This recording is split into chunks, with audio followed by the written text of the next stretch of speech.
In the twilight where the stars collide, got my mind spinning like a turntable ride. When the world moves slow, I find my pace. Echoes of the past, yeah, they intertwine with grace. I chase the shadows, the rhythms that play, lost in the groove of a southern sway. With every beat that drops, I feel the heat. These soulful memories dance beneath my feet. And every night that falls, I still feel alive through the dark and the light. It's my soul that survives in the silence we share. There's a song in my heart, though the distance is wide. We never drift apart.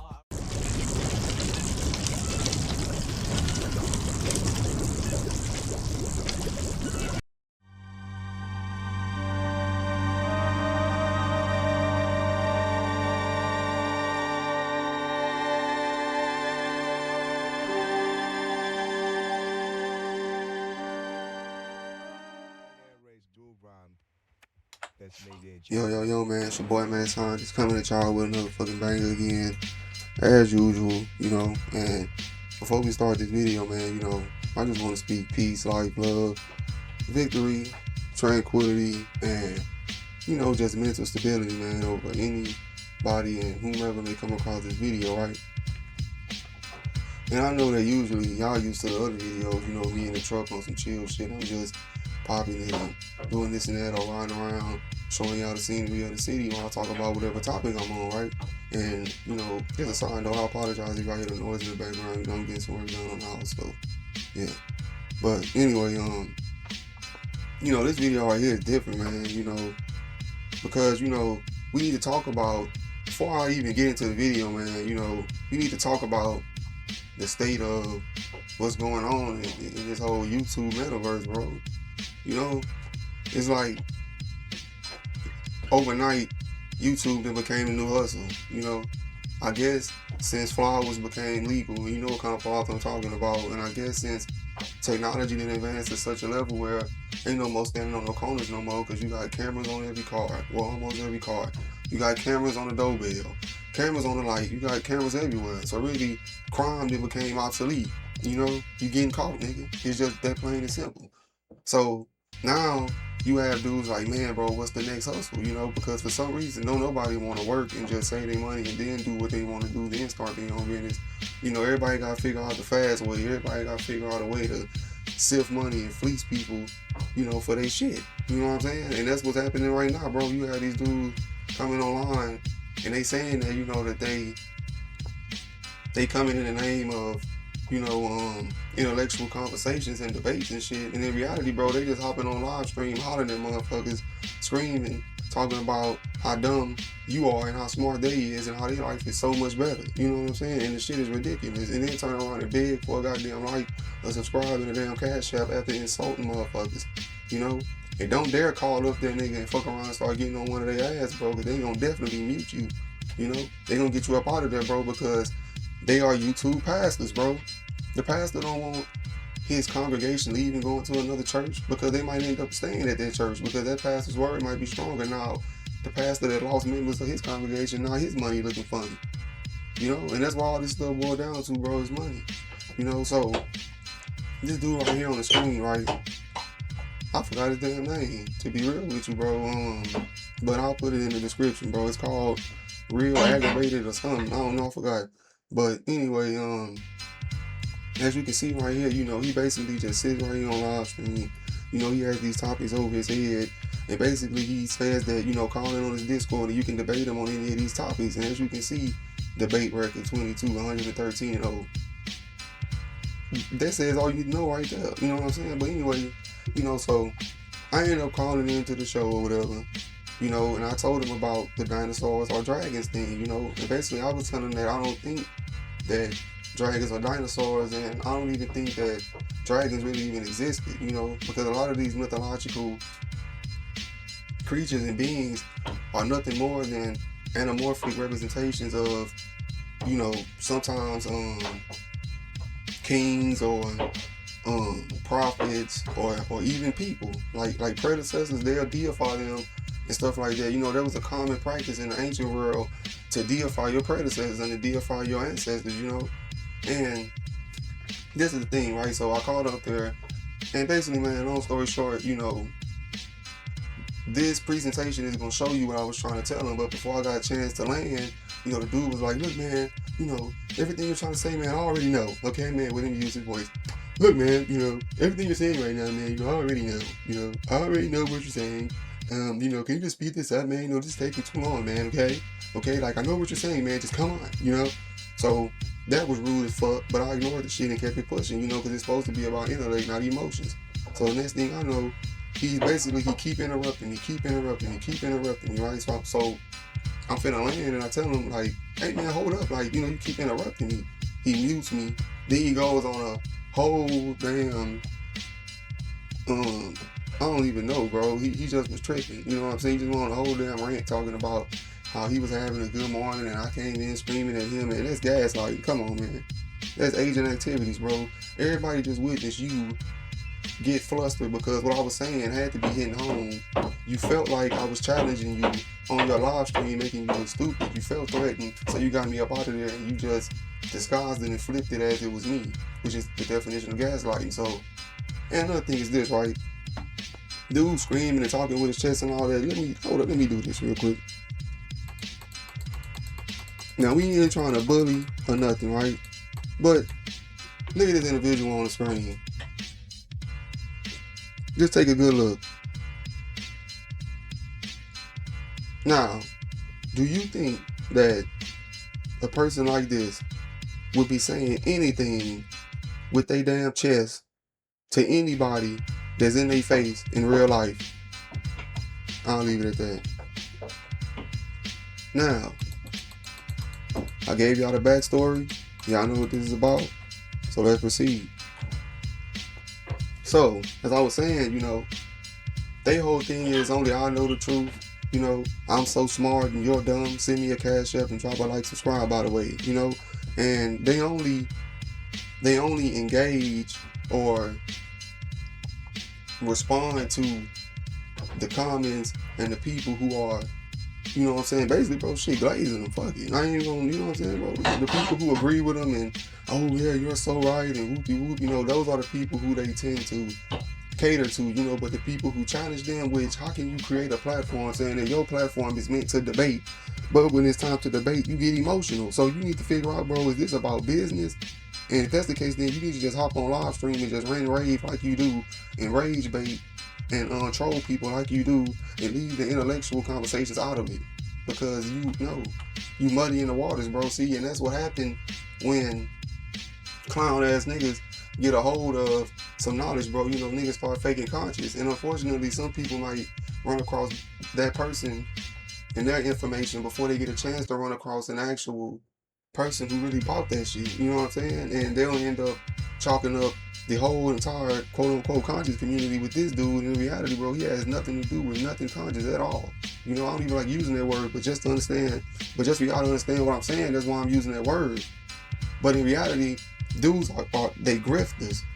You know, their whole thing is, how can I hop on here, troll people, get a reaction out of them, and get paid for it? However I gotta disguise it, that's how I'm gonna do it. If I gotta disguise it as an intellectual conversation, but all I'm doing is trolling and screaming at people and acting irate and like a damn buffoon on live stream, and they get me paid, then this is what I'm gonna do.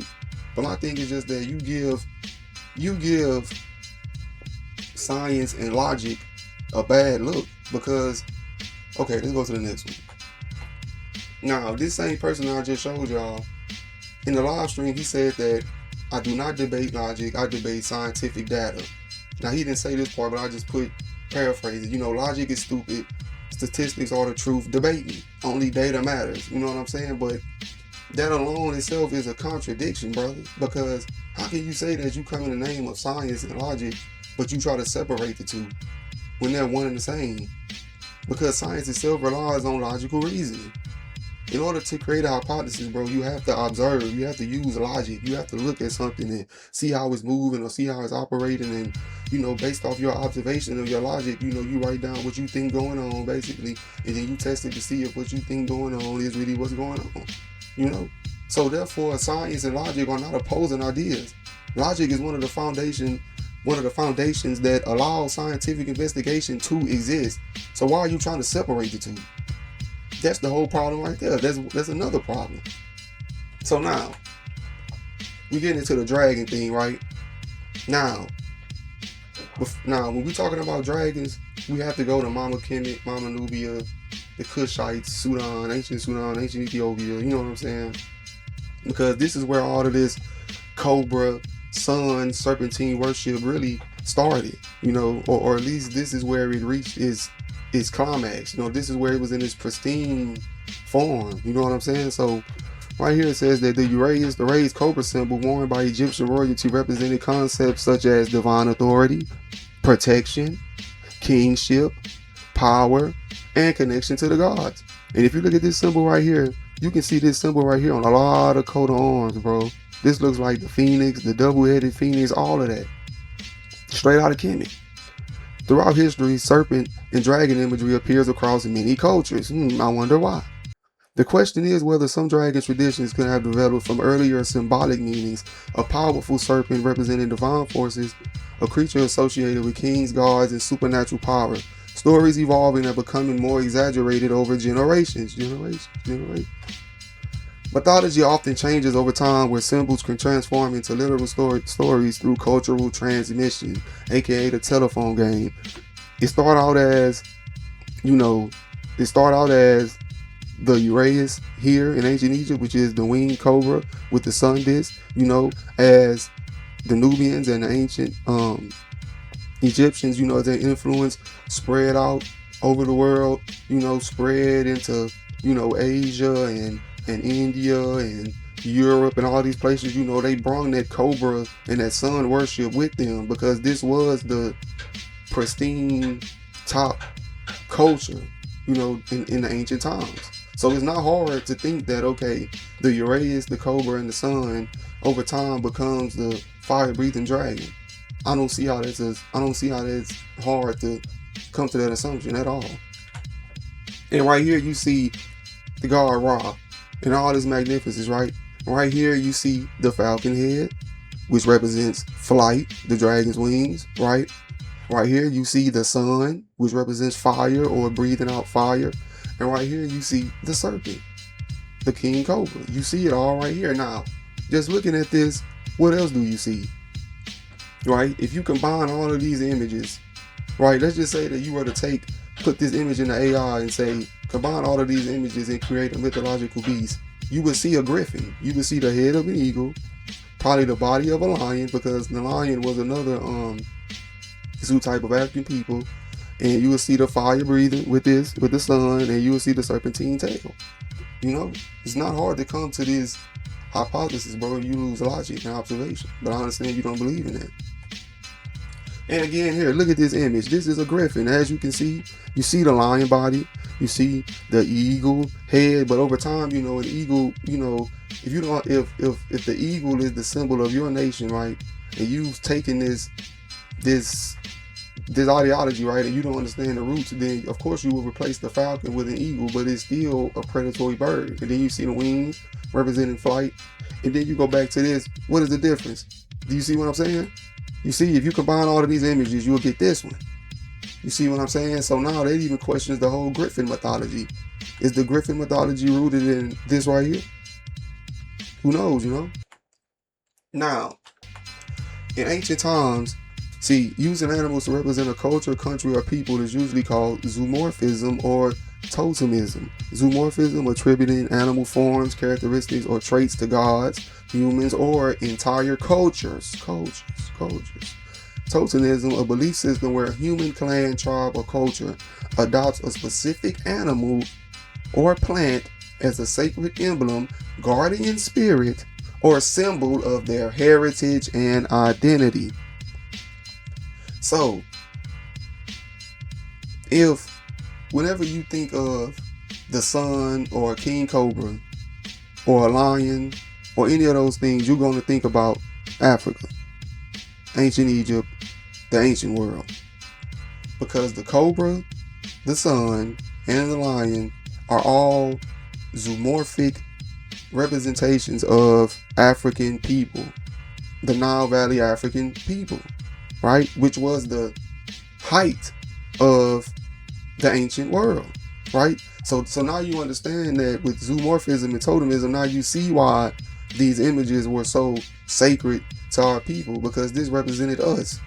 This wasn't no spook. This wasn't no nigga flying around or whatever, bro. This represented us and our attributes, and we seen ourselves in nature, and we made ourselves one with nature by putting the animals, you know, head on the human body, showing that we're one and the same, you know. So this right here is another example of the Uranus.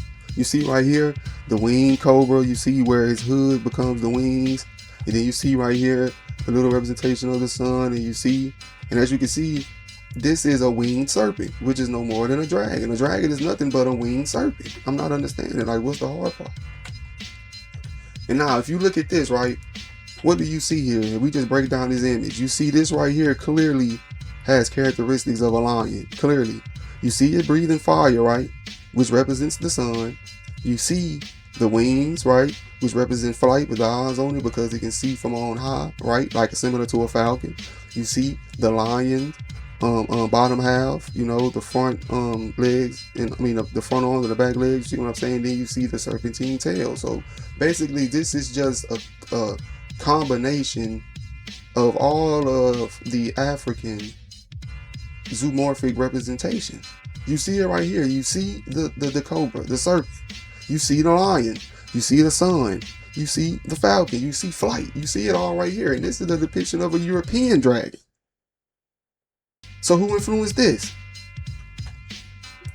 Now, Naka or Naga is a ruined ancient city of the Kushite kingdom located in modern-day Sudan.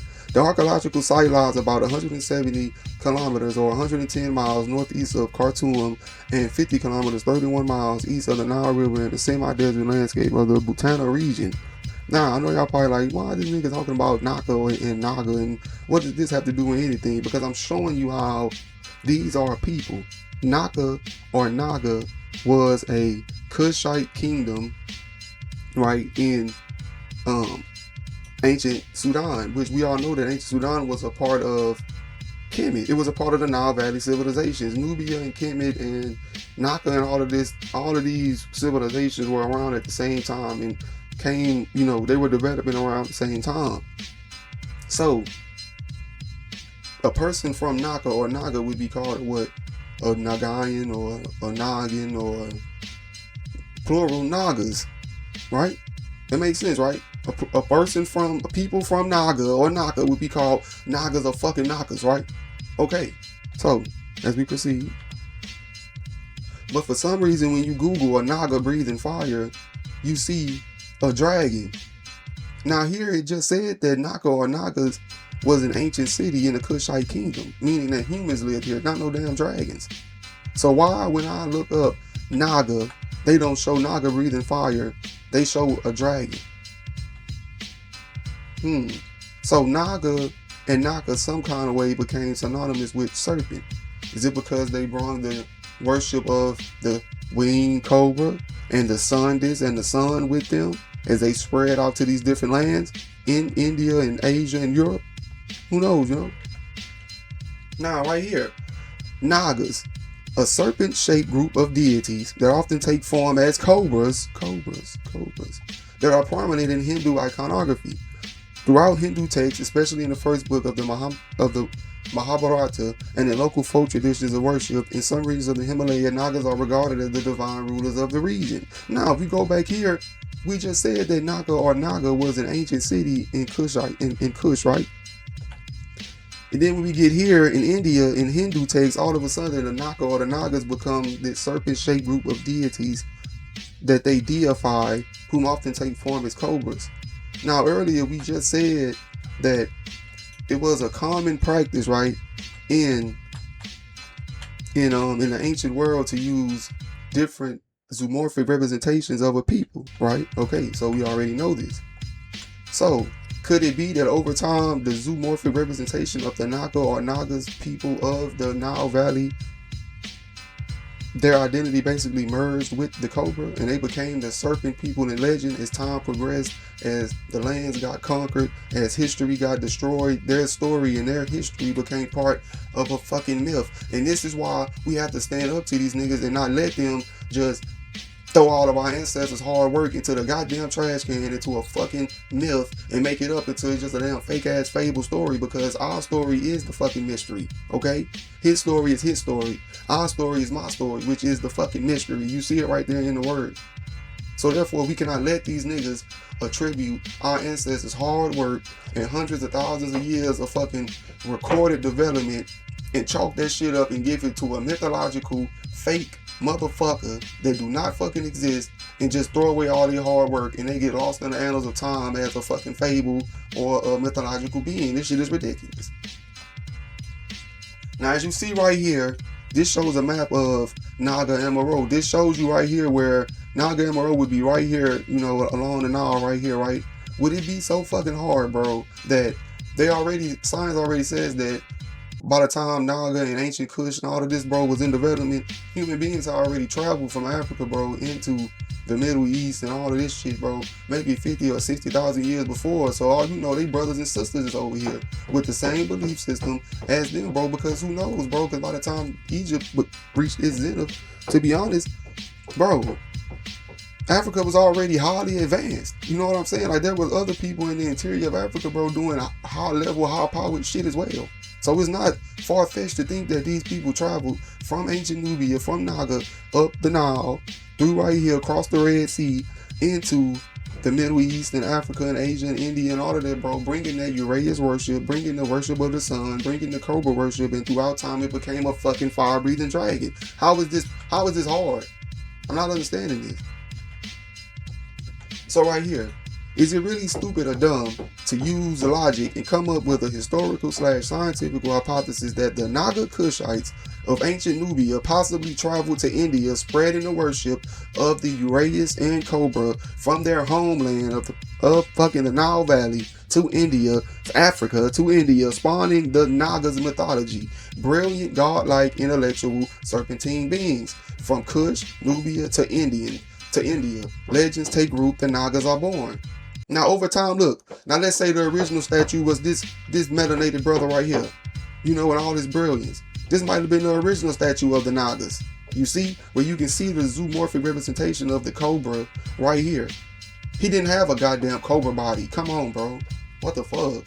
And then over time, as they get conquered, you know, and these different nations come and steal shit and bury shit and destroy shit, they get lost in time, you know, and then, you know, they start lightening up the images, changing them, you know, keeping the basic brilliance and the concept of it, but just putting their face and their people and their descendants on it. So the Naga go from being the powerful Naga or Nagas from the ancient Kushite kingdom from Africa, who helped civilize this whole damn planet, to now they turn into mythological beings who are divine and worshipped as gods.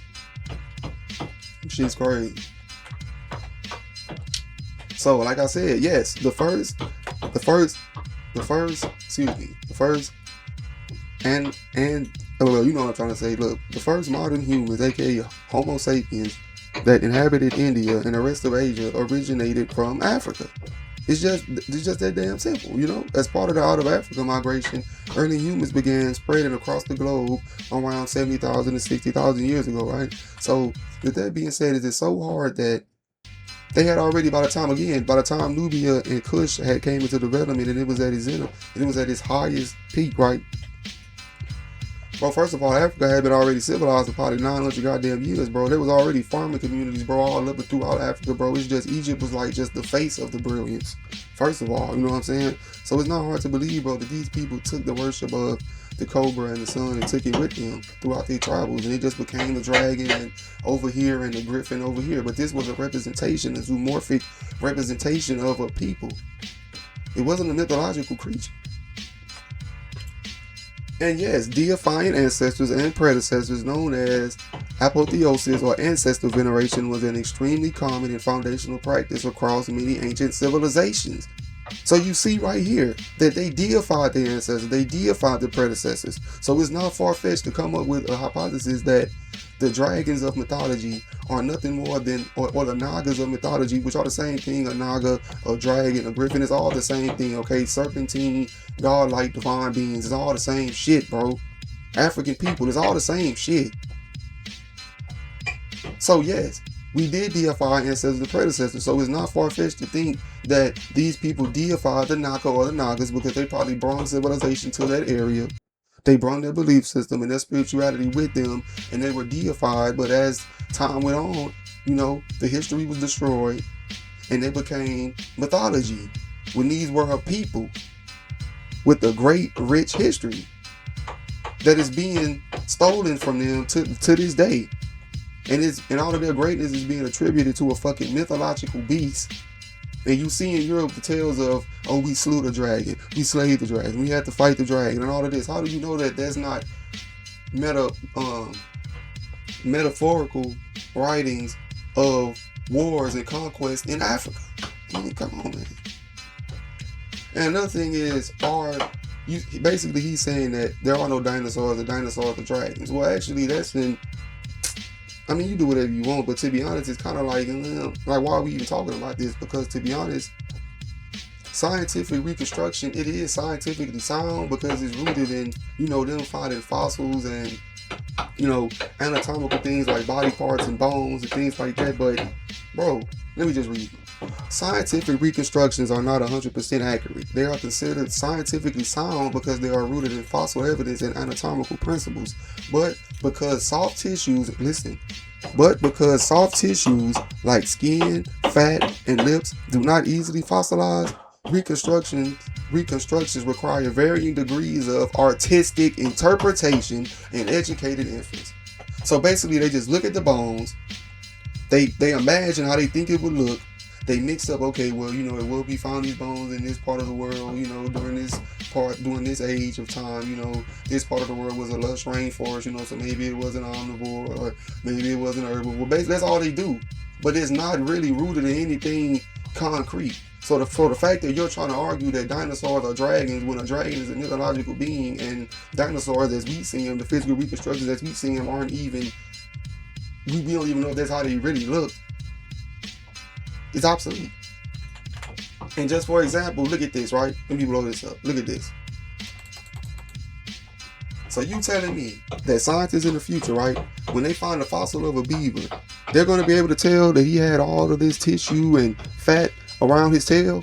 They're going to be able to depict that when they reconstruct this beaver to how they think it looked. They're going to be able to see from this skinny ass tail that he had a fat ass tail wrapped around it. This is what you're telling me. And as you see, it says the x-ray of a beaver's tail, the bones are thin, but in life the tail is broad and paddle shaped thanks to fat and skin. If we only had the skeleton, we picture beavers very differently. Now imagine dinosaurs. And when we go back here, it says that it's scientifically sound because it's rooted in a fossil. You have a nigga bones, but how the fuck can you reconstruct his skin and shit and how he look and shit? Come on, bro. So your argument is obsolete. And last but not least, look, man, logic triumphs over emotion once again. Every time it will.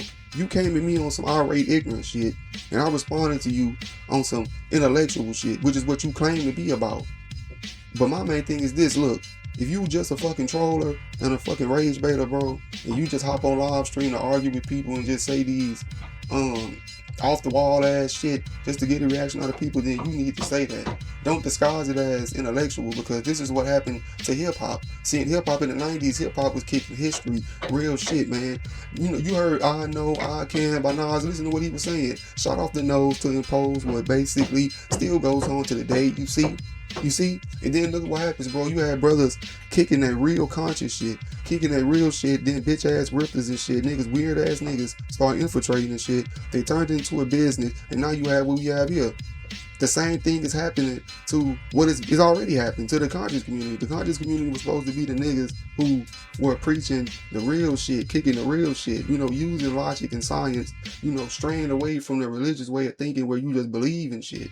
You know what I'm saying? That's what the conscious community were supposed to be scientists, but instead niggas became some spooked out ass niggas, you know? And unfortunately, bro, I can't find a video where me and this nigga had this little back and forth, bro, but this nigga muted my fucking mic on Discord and shit. And then he was talking and shit, basically acting like I started the shit. And then this nigga gonna say, look man, if the European man says that elves are real, then I'm prone to believe that they are real beings. That right there says all you have to know about this man's platform and his way of thought.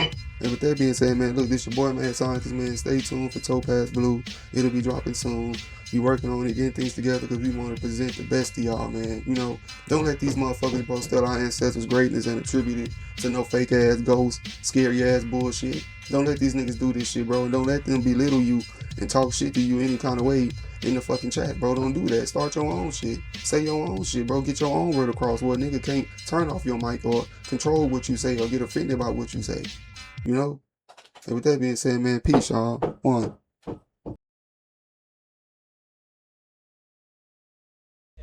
There's a song in my heart, though the distance is wide, we never drift apart. From the south I rise with a funky beat in the cosmos of love.